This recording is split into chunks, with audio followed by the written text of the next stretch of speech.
Hey everybody, this is my this is technically my second video, but my first video where I'm gonna do a review. Um, I am into like scary movies and video games and classic movies, from a while back, which, I don't know, I actually don't watch a lot of, recent movies that have been made. I'm gonna start with two movies that, are kind of good. I mean, one of them is really good, but, I mean, they're okay. They're not my favorite films in this series, but as you all know, the Halloween series, with Michael Myers, it's a classic slasher film series, and, it first started in 1978 with the original, made in 1978, with John Carpenter, Jamie Lee Curtis, and it was a classic. Then came Halloween 2 in 1981, again with Jamie Lee Curtis, and I actually kind of almost prefer Halloween 2 over the original one. I mean, I definitely like the music better, but I don't know. It's just really a weird feeling. And then I actually haven't seen Halloween 3, which, if in case for some stupid reason you don't know what it's about, has nothing to do with Michael Myers. It's pointless. Well, I'm going to be doing a review on Halloween 4 and Halloween 5. Um, Basically, Halloween 4 was a rebirth of the Michael Myers franchise. Probably without Halloween 4, we wouldn't have got, where we are today. Just show you what the DVDs look like. I had seen the original and the first one, and I had seen the remake, but a lot of people criticize Halloween 4 and 5. I mean, I don't necessarily think they're that bad, but, I mean, Halloween 4, if you haven't seen them, Halloween 4 is where it takes place like a couple months after Halloween 2, and basically what it is these ambulance attendants are going to bring Michael Myers back to Smith's Grove Sanitarium because he was in a hospital from suffering burns, which he had suffered from the second movie, and so he ends up finding out from these ambulance attendants that he has a niece, Jamie, that still lives in Haddonfield, and so he ends up breaking out of his ambulance and goes to Haddonfield to find his niece Jamie. And all the while throughout the movie, Jamie keeps having these nightmares about the boogeyman, and she misses her mom, and she's got a sister-in-law played by Ellie Cornell named Rachel, and Jamie is played by Daniel Harris, who also plays Laurie Strode's friend Annie in Halloween's 1 and 2, made by Rob Zombie. Um, and basically throughout the movie, Michael Myers comes back to Haddonfield and kills off everybody one by one. And Loomis comes to Haddonfield to warn everybody that Michael Myers just came back, and he basically causes a stir, and it's it's a pretty it's not really of an original plot because it really from the first one he was hunting babysitters, but then in all of the sequels he hunts down family members, which I don't see the point in hunting down family members, but it's a movie.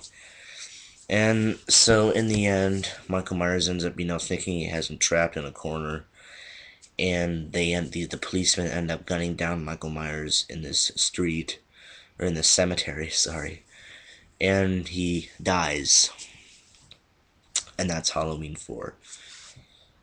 And I won't reveal the surprise ending. I don't know if you call it a surprise, but I won't reveal it. And then a year later, Halloween 5 came out, The Revenge of Michael Myers. Um, Halloween 5 is definitely not better from Halloween 4. I don't know, I don't know, it really just thinks that they were running out of ideas for Halloween films, so they just decided to make Halloween 5. Basically, Halloween 5 is about Michael Myers. He survives his gun down in this cemetery, and he ends up coming back. This farmer ends up finding him, and he comes back to Haddonfield to find Jamie. And all the while, like at the beginning of the movie, Jamie can't even talk. and she has like these connections with her and her uncle about, you know, and she keeps seeing what he's doing, and at the very beginning of the movie she can't talk, and then she starts to talk, towards the end of the movie. And Dr. Loomis is in this movie, and he's crazy as usual, and he tries to find Michael Myers, with Jamie's help, and of course Michael Myers comes back, and he tries to hunt down Jamie again. It's basically like Halloween 4 with a slight twist to it. And he kills a crap load of people along the way. And there's also in this movie, there is a man in the black steel boots, and he has a black hat, and there's a scar on his wrist. It's like a P, and it stands for this symbol, this group called Thorn. Now, nobody really knows what he is, but I was watching a making of documentary on Halloween 4, and that was supposed to be, they were thinking that it was either going to be Michael Myers' brother, his twin brother, or like some sort of relative. And at the end of the movie, this guy ends up helping Michael Myers out of this jail cell, and that's the end of Halloween 5. And they technically explain more about Thorn in Halloween: The Curse of Michael Myers. But that's really, Halloween 5 was the end of the series. Halloween H2O was was a pretty good sequel. I mean, it's better than both of these combined. Curse of Michael Myers and Halloween Resurrection.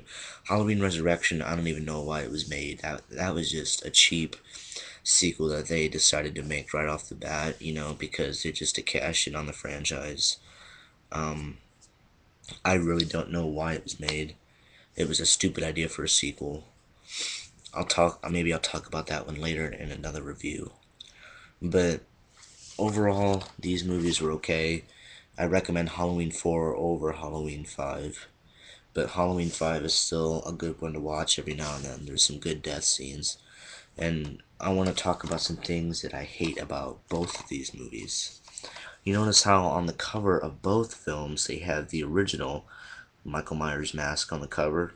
Well, the masks look nothing like those. I mean, you can probably see them. The one on the top is the mask from Halloween 4, and the one on the bottom is the one from Halloween 5. The one in Halloween 4 is like just basically like a plain white mask with like no textures or facial features or anything at all. Apparently they were going to use the original mask in Halloween 4, and there's actually a scene where they use it where Jamie is in a school, and Michael Myers grabs Loomis and throws him out a window. You notice that Michael Myers has blonde hair. Well, that is the original mask, and it's just been, sitting somewhere rotting for 10 years. That the hair eventually lost its color. And Halloween 5 has a better mask. It looks more scarier than the one in Halloween 4. The one in Halloween 4 kind of looked like sympathetic, maybe. The one in Halloween 5 was just really badass and looked hardcore. It it was just a lot more scary than the one in the fourth movie. But the best mask is the one from the first movie. I mean, maybe the one from the new movie you might compare it to that one, but overall the original one is better.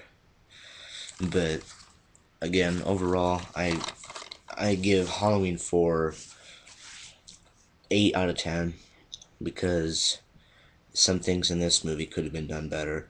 Halloween 5, I give 5.5 out of 10. Halloween 5, they could have done a lot more with Halloween 5. They could have made it a better movie than it is. I